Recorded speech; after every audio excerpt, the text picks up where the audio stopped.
ఓం నమః శివాయ. ఓం నమో నారాయణాయ. నరదృష్టి నివారణ కాల భైరవాయ నమో నమః. ఓం కాళకాలాయ విద్మహే కాళాతీతాయ ధీమహి తన్నో నరదృష్టి నివారణ కాల భైరవ ప్రచోదయాత్. హరి ఓం. ఓం మహాదేవ్యై చ విద్మహే విష్ణుపత్ని చ ధీమహి తన్నో మహాలక్ష్మి ప్రచోదయాత్. హరి ఓం. మా ఛానల్కి స్వాగతం. చూస్తున్న వీక్షకులకు ప్రేక్షకులకు ప్రియ కాళ భైరవ భగవద్బంధులకి స్వాగతం పలుకుతూ మమ్మల్ని ఎంతగానో ఆదరిస్తూ ఉండబడినటువంటి ప్రియ సోదర సోదరీమణులకు సనాతన ధర్మ సంరక్షకులకు జ్యోతిష అభిమానులకు అందరికీ కూడా ఆషాఢ మాసంలో బహుళాష్టమి అమావాస్య గురువారము, ఈసారి శ్రావణ మాసము శుక్రవారం ప్రారంభం అవుతుంది కనుక విశేషమైన వ్యాపార అభివృద్ధి సకల ఐశ్వర్యం అందరికీ కలగాలని కోరుకుంటూ మనసారా మహాలక్ష్మీదేవి అమ్మవారిని వేడుకుంటూ అందరికీ ఆశీర్వచనం. 16/7/2025 నుండి 31/7/2025 వరకు పుట్టినటువంటి వారందరికీ కూడా ముందస్తుగా జన్మదిన శుభాకాంక్షలు.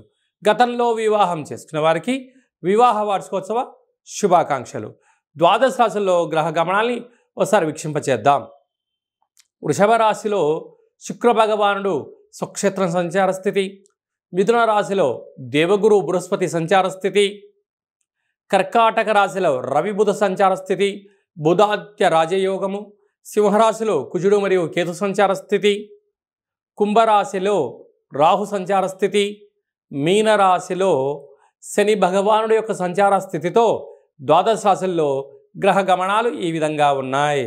తులారాశి వారు ఆషాఢమాస బహుళాష్టమి, ఆషాఢమాస బహుళ అమావాస్య, గురువారము పుష్యమి నక్షత్ర సందర్భంగా గురు పుష్యార్క యోగాన్ని ఎలా పొందాలి, శ్రావణ మాసము మొదటి శుక్రవారం ప్రారంభం అవుతుంది కనుక లక్ష్మీదేవి అమ్మవారి యొక్క కృప కటాక్ష వీక్షణ ఎలా పొందాలో ఈ వీడియోలో సవివరంగా సంపూర్ణంగా తెలుసుకుందాం. తులారాశిలో ఏ నక్షత్రాలు వస్తాయి అనగా నక్షత్రంలోని 3వ పాదం, 4వ పాదం, స్వాతి నక్షత్రంలోని 4 పాదాలు, విశాఖ నక్షత్రంలోని 1, 2, 3 పాదములు కలిపితే తులారాశి అవడం జరుగుతుంది. తులారాశి యొక్క అధిపతి శుక్ర భగవానుడు. ఈ పంచమ స్థానంలో రాహు సంచార స్థితి ఉండడం వలన వృత్తులలో, ఉద్యోగాల్లో, వ్యాపారంలో అనేక మంది శత్రులు పొంచి ఉన్నారు. తస్మాత్ జాగ్రత్త. ఏదైనా ఒక పనులు చేసేటప్పుడు 1-10 సార్లు ఆలోచింప చేయడము చాలా అవసరం అని చెప్పి కూడా మీరు గుర్తుపెట్టుకోగలగాలి.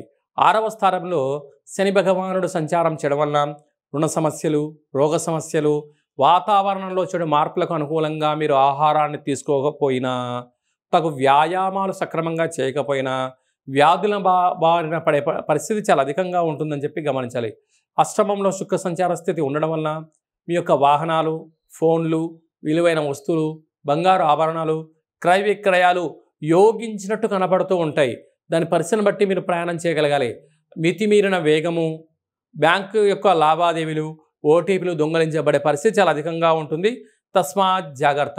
భాగ్యస్థానంలో దేవగురు బృహస్పతి సంచారం చేయడం వలన వృత్తులలో, ఉద్యోగాల్లో, వ్యాపారంలో స్థిరంగా ఉండాలని మీరు అనుకుంటూ ఉంటారు. స్థానచలనం ఉండే పరిస్థితి చాలా అధికంగా ఉంటుంది. కానీ భార్య చేత భర్త, భర్త చేత భార్య ఆరాధిస్తూ గౌరవించబడగలిగినట్లయితే చాలా మంచి కాలం ఉందని చెప్పి గమనించాలి. రాజ్యస్థానంలో బుధాదిత్య రాజయోగం, ఆత్మకారకుడు రవి, బుద్ధికారకుడు బుధుడు సంచారం చేయడం వలన ప్రభుత్వ ఉద్యోగ ప్రయత్నం చేసేటప్పుడు చాలా మంచి కాలం ఉందని చెప్పి గమనించాలి. అలాగే తల్లిదండ్రుల నుంచి కానీ, గవర్నమెంట్ నుంచి రావాల్సినటువంటి పెన్షన్స్ కానీ, ఇంక్రిమెంట్స్ కానీ, లావాదేవీలు వచ్చే సదావకాశాలు చాలా అధికంగా పుష్కలంగా ఉన్నాయని చెప్పి కూడా మీరు గమనించాలి.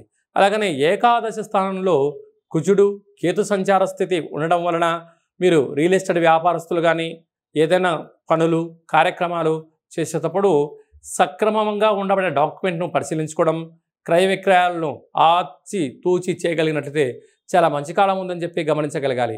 ఈ యొక్క గురువారం పూట పుష్యమి నక్షత్రం రోజు చాలా అరుదుగా వస్తూ ఉంటుంది.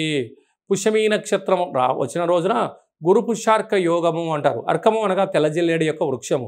ఆ తెల్లజిల్లేడి యొక్క వృక్షం దగ్గర కుష్మాండ దీపాన్ని పెట్టడం, అంటే కొబ్బరికాయను సగభాగానికి ఏర్పాటు చేసి నారికేల దీపాన్ని పెట్టగలిగినట్లయితే అద్భుతమైన ఐశ్వర్యము, ఆనందం తులారాశి వారికి సొంతం అవుతుంది.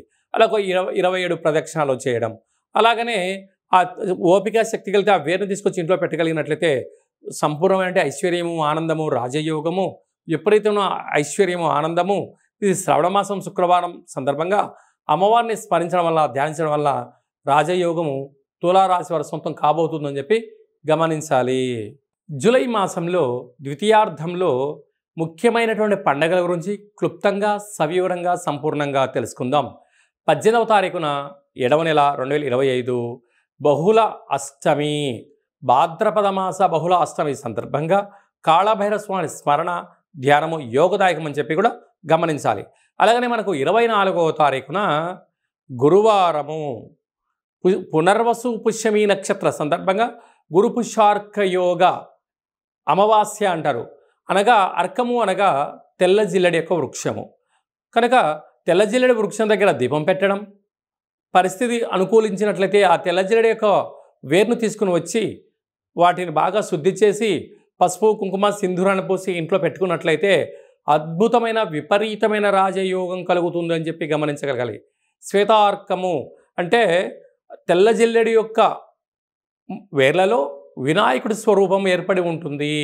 అలాంటి వేరును ఇంట్లో మనం ఉంచుకోవడం వలన, ఆ స్వరూపాన్ని ఇంట్లో ఉంచుకోవడం వలన విద్యలో, ఉద్యోగంలో, వ్యాపారాలలో, రాజకీయాలలో, సకల కార్యక్రమాలలో తిరుగులేనటువంటి జీవితం మీ సొంతం చేసుకుంటారని చెప్పి గమనించాలి.